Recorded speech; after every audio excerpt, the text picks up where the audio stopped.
কে হবেন ভারপ্রাপ্ত প্রধান শিক্ষক এই নিয়ে দুই শিক্ষিকার মধ্যে ঠান্ডা লড়াই, আর তাতেই দীর্ঘদিন ধরে বন্ধ মিড ডে মিল।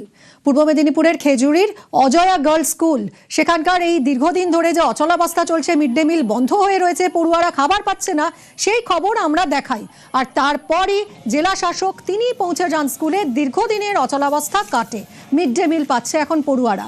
শুধু তাই নয়, জেলা শাসক স্কুলে গিয়ে একেবারে পড়ুয়াদের সঙ্গে বসে মিড ডে মিল খান। স্কুলে অচলাবস্থা কেটেছে, ফলে খুশি শিক্ষিকা আর পড়ুয়ারা।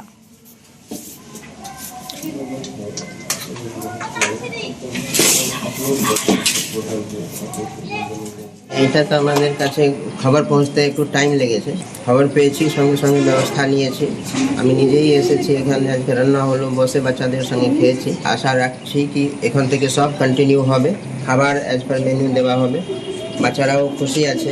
স্কুল में যে অন্যান্য অসুবিধা আছে, যেমন কিছু জঙ্গল বগেরা হয়ে গেছে, ভিডিও ম্যাডামকে বলেছি দেখার জন্য, এসব পরিষ্কার পরিচ্ছন্ন করার জন্য। আর যারা রেসপন্সিবল পার্সন আছে তাদের এগেনস্টে ব্যবস্থা নেওয়াই হবে।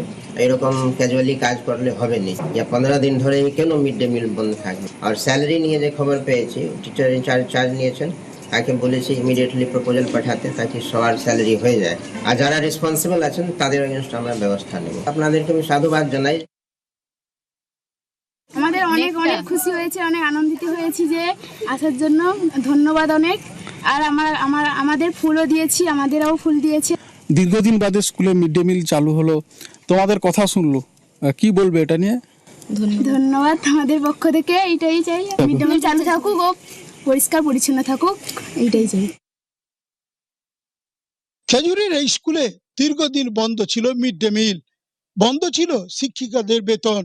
সেই সমস্যা নিয়ে খবর সামনে তুলে ধরে নিউজ 18 বাংলা। আর খবরের জেরে রীতিমতো শোরগোল শুরু হয়। রাজ্য শিক্ষা দপ্তর থেকে নির্দেশ আসে এবং খেজুরির এই স্কুলে ছুটে আসেন জেলা শাসক নিরঞ্জন কুমার। শেষমেশ আজ থেকে আবার চালু হলো স্কুলে মিড ডে মিল। বেতন বন্ধ ছিল, তাও চালু হলো। নিউজ 18 বাংলাকে সকলেই ধন্যবাদ জানাচ্ছেন। খেজুরি থেকে ক্যামেরায় শুভেন্দু কামিলার সঙ্গে সুজিত ভৌমিক, নিউজ 18 বাংলা।